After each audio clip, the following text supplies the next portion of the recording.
Hello, everyone. Welcome to the Simplify Your Life Summit. My name is Justin Crosscare, and I'm your host, and I am here with Michelle Knight. Thank you so much for hopping on here. I'm so excited for these listeners and viewers to learn a little bit more about you, what you're doing. You are a super mom, and I'm so jealous for your kid being able to do what you guys are doing. So for everyone who doesn't know you, I would love for you to share a little bit about yourself and what you're up to, because I think you're going to make a lot of us pretty jealous with the life that you're living right now. I love that. Thank you so much for having me. I'm so excited to share my Of course. story and be part of the summit. So, like you said, my name is Michelle Knight, and I'm a branding consultant and a marketing strategist, but that hasn't always been my life.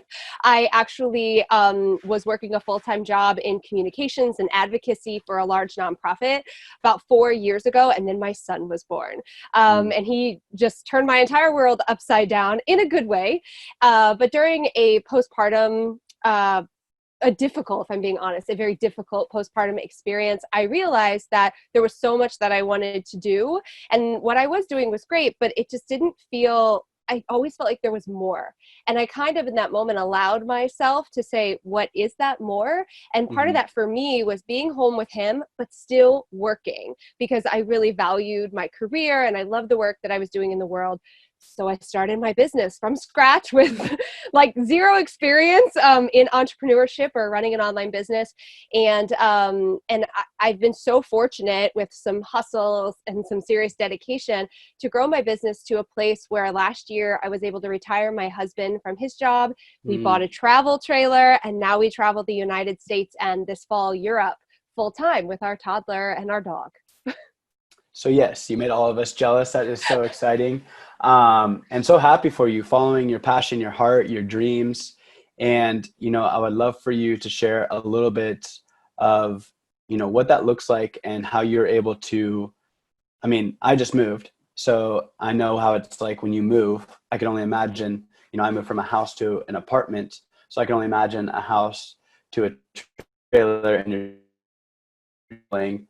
How has that supported you in simplifying your life? Oh man, yeah. So I think that we've been on this journey for a really long time. Like taking it back a little bit further, even my husband and I both lost someone dear to us. It was my brother to Mm, cancer when he was just 19 years old, and we weren't even together at the time. We actually came together a little bit later, which is a whole book that needs to be written. But we really just started realizing that life was short and we needed to make the things that were most important to us a priority. And for us, that's mm, always been traveling. And so we sacrificed a lot of stuff to travel, and so that was kind of where it all started. And then when we bought a house, we were really picky about what we brought into the house and how we structured our daily lives, because it can be really easy to kind of fall into that routine, right? That we've like learned is how we're supposed to live. And we both grew up in the Midwest. So it was like buy a house, have a kid, you know, work a job, traditional. sit in Yep. traffic, do all of that. So we always have been kind of aware of that. But then in 2018, we unfortunately lost my husband's mother to cancer. And Mm, that's when we really were like, okay, we've worked really hard up until this point to change our lifestyle, to simplify our life, to be really in alignment with all of our decisions, that we were like, what else is there? And for us, that was traveling. So the decision to start wasn't actually that hard, right? We were mm. just listening to our gut instinct, and we're like, this is an opportunity that we have. We only live once. We're reminded of that once more. What do we need to do? And in 3 months, we sold the house, got rid of everything except for what's in here and a closet at my parents' house. And of course there was that feeling of like letting go and simplifying, but it was just always like paying attention to those values, those things that were most important to us. And it wasn't the stuff. It was never the stuff. Yeah, I love that. And a lot of times, myself included, I search for those things that I want and I desire in stuff. Yeah. And all you do is you end up realizing that that doesn't do anything, whether it's the cars or, you know, money, or like a lot of people align with success as monetary value. Mm-hmm. And, I think that's all up into interpretation. You know, I align with your success, Yeah. traveling with your family, retiring your spouse, doing what you want on your terms. doing something you love and you're passionate about, how would you, so for listeners, a lot of the viewers, might be in the 9 to 5 and looking to jump into their own kind of entrepreneur gig. Mm-hmm. Was there a specific moment or a time, I love listening to your gut, your instinct, and what you're feeling, right? But what would you say for someone who's like, I just don't know when to jump? Is now the right time? Do I just jump and, go for it? Or I don't do know if I I'm wait? the best example. Just kidding. And again, I think this just goes back to what I said about I truly understand that life is short and we never know what's going to happen tomorrow. And that has just been a constant reminder for me all along. And I know we were talking about money, like I value money, right? Money is what allows this, but you know what I value more? Time. I don't get my time back. I can make more money. I can find a new job. I can figure all that out, but I don't get my time back. And so for me, there hasn't ever been a lot of waiting. It's been, let's do this now, not 6 months from now, because I don't know what life is going to be like, or if I will be here 6 months from now. Let's go all in now. Let's figure it out as we go.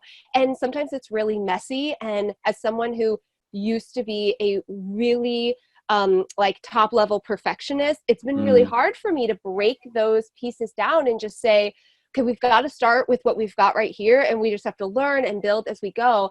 And it's been that way in my business, like making the decision. I built it in about 6 months behind the scenes before, like while I was working a 9 to 5, and then I left my 9 to 5. And then with the trailer, like we didn't even know how to drive a trailer, but we went and we bought it and we're like, we're going to figure this out. This is the time. And we watched YouTube videos and we did it. There's always a way to figure it out. And I'm a firm believer in that. But I think sometimes if we wait too long, our fear can really step into the driver's seat, and then it can really force us to like doubt ourselves and feel insecure or feel like we're an imposter. And I just don't like to give myself that time frame. So that's my top recommendation. I love it. Little Mel Robbins for anyone that's listening and, maybe procrastinating too much. Mel Robbins 5-second rule. She touches base on that. If we let ourselves think about it for more than 5 seconds, there's studies that show that we will actually talk ourselves out of it. And a lot of times we let our fears hold us back from what we truly want. And we forget, like, imagine if we had the same mentality that we do when we're adults.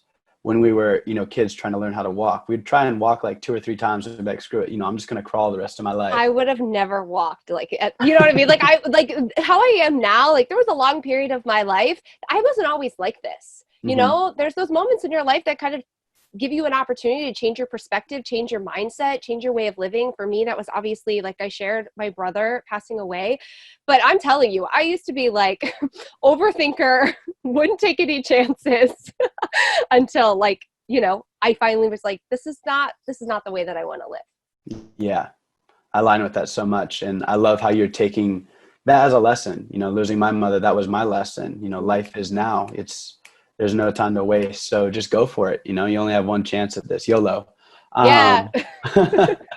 So I'd love to hear, what are some ways that you are able to stay productive as a mom, as a business owner, and you're traveling, you're doing it all right now. What are some ways that you find yourself really sticking to the routines and productivity that you need to make your business as successful as it is?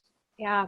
I think that I had to learn really quickly because I was starting a business with a baby, right? Like I always say, I started my business with a baby on my back, because I literally used to do live streams with him strapped on my back, because I was like, I got to do a live stream. Like I have to get clients, and here he is. And like, he's become such a part of my brand and my business. Yeah. But I had to learn, and I was working 9 to 5. So I had to learn really quickly how to structure my time. And I think the first thing that I had to do was let go of the things that were no longer serving me. And I still have to do this today. I really audit myself if I'm ever like reaching a point where I'm feeling overwhelmed or feeling really stressed out. I'm like, okay, why am I feeling this way? What is contributing to this? And is it something that's in alignment with my values? If not, it's probably time to let it go. And I think that's the hardest conversation to have around productivity. And I don't think enough people talk about it. It's like, I can give you a planner, I can give you Trello, I can give you all of these tools. But if you're just crowding it with stuff, your productivity is never going to improve. So we have to make those decisions and really ask ourselves, is this in alignment with what we ultimately want to do. And I always recommend that people identify their main kind of values. I'm a big fan of three of everything, like Mm-hmm. 3 goals, 3 values. And so for me, it's always been family, travel, and my career, and so it's really figuring out how the things that you're doing align with that. So I think that's number one, is having those hard discussions with yourself and be like, I need to let go of something that's not serving me at the highest level. And then I think another piece of that is paying attention to what is sucking your time and becoming more productive in those little areas first. So after you've removed a lot of the distractions or fluff in your life that isn't actually getting you to where you want to go, it's looking at what you're doing and saying, okay, how can I tighten this up a little bit? How can I be more productive? Maybe that is hiring a team member if you have your own business. Maybe that is setting boundaries with your family members so they're not taking up as much of your time. Maybe it's asking for help, right? It doesn't always have to be spending money, but start to find those areas where you might be wasting time and start to optimize those areas. And I think that just contributes to having a more well-rounded schedule. So those are kind of the big picture things that I recommend. And then I am a stickler for really planning out my week on Sundays. And I've just always done this. And it's funny because I don't work a 9 to 5, but I'm still Sunday night is the night before work starts. It's still a mentality in my brain. So I spend every Sunday night looking at my week and saying, okay, what needs to be done this week? How am I going to play this week? What type of fun do I want?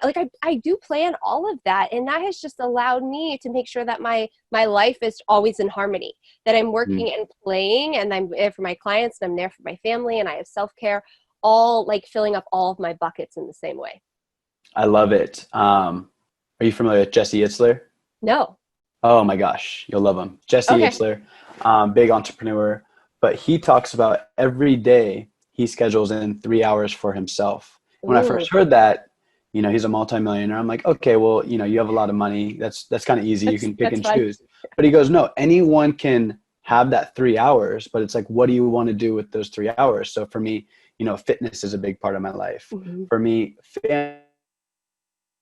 my life. For me, I'm spending time with, I don't have any kids, but my dog, so once what I do with my clients is actually have a 24-hour little wheel and colored. It's incredibly simple, but you realize how much time is wasted in between little things that aren't serving you. So I love that you touched base on that. And, I just remember I'm a big 49er fan, a big football fan. Oh yeah. Yeah. In college, it was football on Sundays all day. And I remember when I first started getting into personal development, they were talking about, things that you're gonna have to give up. And I was like, I'm never giving up my football. Luckily the Niners haven't been good up until the past, this year pretty much. But I really couldn't believe that my values did change. It wasn't overnight, something that was quick. And, I think you can relate to this. It takes time and that constant sight of what you ultimately want. So what are some ways that you were able to maybe find some time that wasn't there before, other than, just getting things away that weren't serving you? You kind of touched on delegation, but what are some other ways? Yeah. So, and I didn't really delegate tasks in my business until I was a year in, that wasn't something that I was spending money on. So it was really just finding those pockets in just my everyday that would allow me to be more productive. So my husband always jokes Netflix. I used to be a huge, not just Netflix, but prime time. I had my shows and I would watch them in real time. And then I became an entrepreneur, and I was just I'm choosing not to spend my time on this. It wasn't even a sacrifice. It was that I am working towards something so much bigger. And I know that this first year, I'm not gonna be able to do all that. But now we sit and we binge watch, Netflix in a weekend, because now I have that space to do that. It's now been invited in because other areas of my life are streamlined. But when I was hustling in the beginning, so TV for sure. He was like, you don't want to watch movies anymore. I'm like, I'm so sorry. I hope I have things to do. Yeah. I could definitely align with that. Yeah, so that was a really big one. And then I think the other one was just saying yes to a lot of obligations. I come from a background in nonprofit. There's a lot of volunteering in my bones. And it's not necessarily that I gave up that, but there was also this mindset that I always had to be available to like be there for other people. And so I had to have some really hard conversations with friends and say, this is what I'm building. This is what I'm working on. If you want to come over and hang out with me, in this like pocket of time. And I'm so fortunate that everyone who loves me understood, and we still talk about it today. But I had to have those hard conversations of like, I can't meet up and do this, because I'm doing something else right now. And then the same with like, my husband, Ben, of saying, I need this chunk of time every single Sunday to do X, Y, and Z kid free, because that was really the only day that I had completely kid free. And so we made those adjustments to our life to make it work. Yeah. And I love how you mentioned adjustments. A lot of people might look at that as a sacrifice, Yes. but the cool part about it is you can either view it as a sacrifice or view it as an adjustment, right? It's all up into your interpretation. But I think what's more valuable, for example, it's so funny that we're talking about this. Last night I was with my girlfriend and I was answering emails as I was with her. And I go, you know what? I'm really going to start scheduling my time with you, because I want to be present with you and present with my emails rather than half in, half out with so many different areas of my life. And yeah, it's just an adjustment. And it's for a period of a time too. And then you also get to schedule in the stuff where you let your brain just, you have that relaxation. Totally. Yeah. And I love that you said that too. And I think the mindset piece is so important when you're building something, or again, mindset piece when you're trying to simplify your life, or, it's all in how you look at it. And I feel the same way about time. I used to be that person that said, I don't have time for that. I don't have time. And the reality is I do have time. I'm just choosing where I'm going to spend my time. And that was a huge mindset shift for me. And it has just allowed me to say, okay, well, I have time to do that. I'm not going to lie to you and say I don't have time. I do. I'm not going to do it. I don't want to do it, right? I have other things that I want to work on. And I think that's a lot of standing in our power as well. And again, making those priorities, like what is most important to you? You have one life to live. Do the things that are in alignment with that. Totally. Yeah. People pleasing has been my downfall, something that I've been really working on, just like what you were relating to earlier. I would say, yeah, I could totally do that. Yeah, I could do that. Next thing I know, I was overcommitting and just saying yes, because I didn't value my time. I didn't value my self-worth and what I was working towards. And I, like yourself, had to have those tough conversations. And the best part about it is those that truly care about you are the ones that are totally okay with it. And we make up these stories in our head like, they're never going to like me again. It's like, no, they understand and they love you and they want the best for you. Totally. I thought I was going to lose all of my friends. I was like, no one is going to want to be friends with me anymore. Not only did I become a mom and like, so no one was kind of seeing me anyways, but then I was also like, and I'm going to grow a business. So I'll see you all in 3 years. And it wasn't like that. But that's a story that I made up in my head. Yeah. So for moms, I would love, and actually for anyone, right? Because like my heart goes out to every mom. I was raised by a single mom, and then I was also adopted by my aunt, who took myself, my brother, and my sister in with her 3 kids. So there were 6 of us.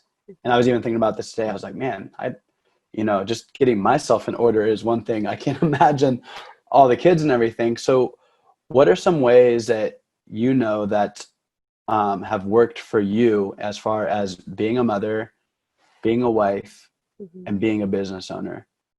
Yeah, I think it goes back to some of the key things that we've been talking about. I think boundaries is a huge one. And I don't think I understood how important this was until I became a mother, but not just boundaries with my husband about like growing my business and when I needed support with my son, boundaries with my friends, but also with my son.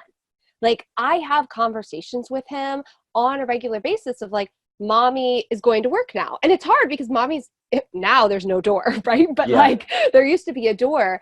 And we've been doing that since he was little, to the point where he understands that and respects my space. We do the same thing with meditation. My son meditates with me now, because ever since he was little, I was like, mommy needs to meditate because I'm gonna lose it. And so we used to do it where like we would both wear headphones and he would just notice it quietly.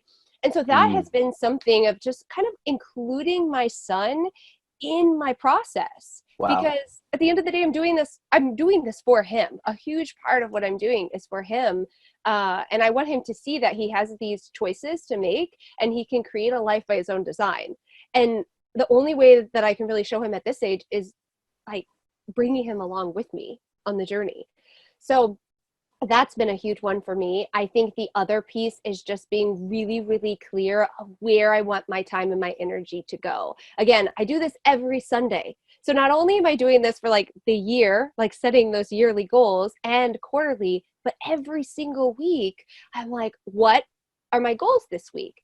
Do I have things in my business that take top priority because we're on a deadline? Or is this a week I get to play? You know, Mm.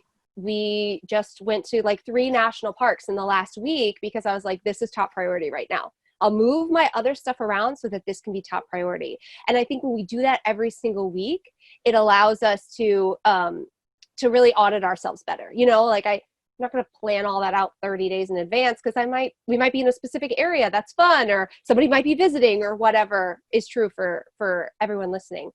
And so I think the Sunday thing has just been like a game changer for me. Yeah.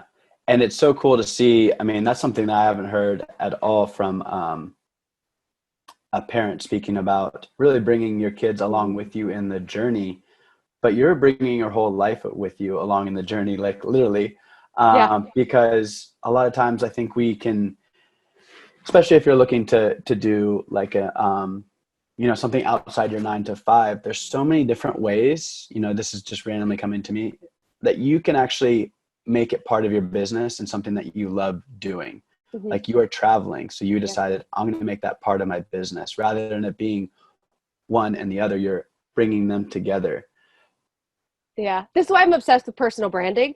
Like, I think no matter what you do, whether you work a side hustle, it's your full job, you work for a corporation, like your personal brand is being made for you online anyways. So you Mm-hmm. might as well be in the driver's seat. And so for me, it's the same thing. It's what are my personal brand values? That's my life, right? And my audience wants to see that. They love that I'm a mom. That live stream I talked about, that first one, got me some of my like first clients because they were other mothers watching another mother live stream with a baby on her back. At the time, people were like, holy crap.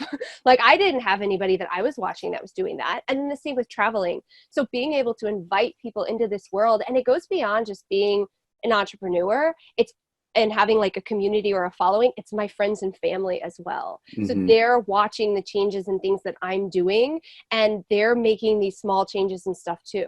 And I think that's just like so cool. Yeah. It is awesome. What were some of the things at the very beginning? Because I always find that's like the toughest time, right? When you're like, I don't know if that's like the scariest. You just jumped out of the plane. You don't know if the chute's going to open. I'm not skydiving ever. Oh, you got to, especially if you come down to San Diego, we're going. So what were some of the things, and you may or may not, I know I'm asking you this off the cusp, but what were some of the things, and you may have already talked about them, that really happened at the beginning that set you apart? I know we talked about delegation, finding priorities, but what were some things that really kept you going towards where you're at now? Yeah. So for me, it's been my purpose. And so I took a lot of time in the beginning of like, why am I doing this? Because I realized that it was going to be hard. And I think anything that we do new is going to be hard. I mean, even just living in the trailer, those first couple months were not easy, but we just kept reminding ourselves, like, what's the purpose of this? What's the bigger picture? And so big picture thinking, I think, has always been my driving force. And sometimes I think people don't think big enough. Like, I want you to think like life-changing big picture. And it doesn't have to be like, oh, I'm going to be a millionaire and live, in an oceanside property. Like, that's not my goal. It doesn't have to be yours either. Yeah. But like, for me, it's been impacting women and doing it in an authentic way. And so making sure that I'm aware of that all of the time and reminding myself that like, things might not work out this first time, or things might be hard for a couple weeks, but this is just a stepping stone to where you ultimately want to go. Like, we all have to start somewhere. And it's really easy to forget that when we look at social media. And if you're an entrepreneur, those Facebook ads, 10K in 10 days and like all those things. Like, it's really easy to see those and be like, I'm not enough. I'm not doing enough. this is never going to work for me. But I promise you that if you keep that big picture in mind and you constantly just take these steps forward, you will get there. That is so much goodness right there. Mic drop in the trailer. Yeah, I mean, Simon Sinek, that's his whole thing, right? Is start with why. And ideally, it's that why that will make you cry, you know, because you want to bring that emotion to it. Yeah, I love that you said that. And I always tell my clients, like, what is the thing that you want to be remembered for? Again, I very openly talk about the end of life because I've been so deeply affected by it. And I think that more of us could benefit from looking at it as being not, you're not going to be here forever. And so I tell my clients, I'm like, at the end, like when people are talking about you, what do you want them to say? How do you want to be remembered? And then create something around that. Yeah. I mean, I've heard plenty of times people that have interviewed people at the end of their life, whether it be on life support or whether it be, you know, just older age, and they're like, give me some tips. And it's like, take chances. Yes. Do what you want to do. Just go for it. Don't care what others think. And that's such a, I'm like getting the chills right now because yes, it's such a instrumental part of success. And again, that's whatever your success looks like. And I think success is doing what you love to do every day of your life. And you're doing that. Yeah. And if you can keep that in mind, like rather than waiting till the end of your life when you can't do it over again and there's no coming back to it, that is so valuable. So I love it. Yeah, they say, I mean, you probably read those studies too. I'm obsessed with them, like reading those things. And they say that people at the end, it's the regrets, it's the chances that they didn't take. And I always say, I don't want any what ifs. No, I am not going to live my life with like, what if I would have done this? It's like, let's do it. Let's see what happens. You'll fail. You'll be okay. Like, you'll be okay. Right? So many times it's funny. We make up these stories and it doesn't happen the way that we're making up the stories to happen. Right. And it doesn't hurt ever as bad as we make it, you know, going to hurt. And it's really the more fear that you do have towards something, what I've found is that's when you really get to go towards it. You know, that's when it becomes fun and exciting. I heard someone, can't remember who it was, they were speaking about a roller coaster, right? And you're in line for a roller coaster and you're freaking out. You're like, oh my gosh, I don't know what's going to happen. How am I going to feel? And then you go up, right? And then you start to come down and you're like, oh my gosh. And then by the time you get off, you're like, let's do that again. Yeah. You know? Totally. So I'm sure right now for you, like if you were to start all over, lose everything, you know, not that it's going to happen, knocking on wood, but it would be a whole lot easier, right? It's the fear of the unknown that holds us back. And that's pretty much what I gathered from this whole, you know, chat with you is you just trust yourself and kept, you know, the light at the end of the tunnel there in line with you. And just kept going. So yeah, I think we have everything that we need to be successful, to make it, whatever success looks like for you, to make an impact, to provide like the best life for your family. Like we often have everything that we need. It's really just about believing that we can do that, trusting the process, and just being aware of your mindset. Like we talked about, like catching yourself, because you carry these old routines with you. Like we thought we were crazy for a little while because everyone was like, how are you going to do that? How's it going to work? Are you kidding me? And then we were like, well, we've done this before. Like, think of all the small things that you've done. And people were like, oh, like, did you move away to college, right? Did you buy a home when maybe you couldn't afford a home and it all worked out for you? You know, did you make a move somewhere else? Like, what are those things that you've done? You've done this before. You know how to do this. You're just playing on a bigger scale. Totally. I love it. And the bigger the scale, you know, the bigger the breakdowns too. So one thing I want to do is say, trust yourself with that. You know, the bigger the breakdown, the bigger the breakthrough. And that's really where, you know, the light at the end of that tunnel is. So I know you have a free gift. Yep. I'm really excited to hear about because you were making it specifically for these viewers. So tell us a little bit about that. Totally. So I'm actually going to give you my Sunday planner. So I created a Sunday planner with like how I'm going to map out my week, the questions that I ask myself at the beginning of every week. So I'm going to give that to you, as well as my big three. So how I can play, move my body, and work my mind every single day. So free download so you guys can steal my template. So cool. That's going to be incredibly valuable. Thank you for that. And where can these viewers find you?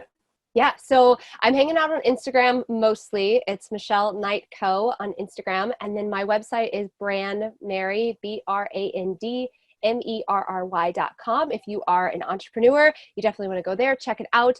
And Michelle Knight Co is a kind of a merge of the two. It blends the work that I'm doing with my new podcast in more of like personal development and then the entrepreneur. So there's definitely something for everyone right there. Perfect. I love it. And thank you again so much for making time. And just, you are such a light and a joy to like interview, and just hearing your story is so awesome. And I know you inspired so many people listening to this. So thank you again.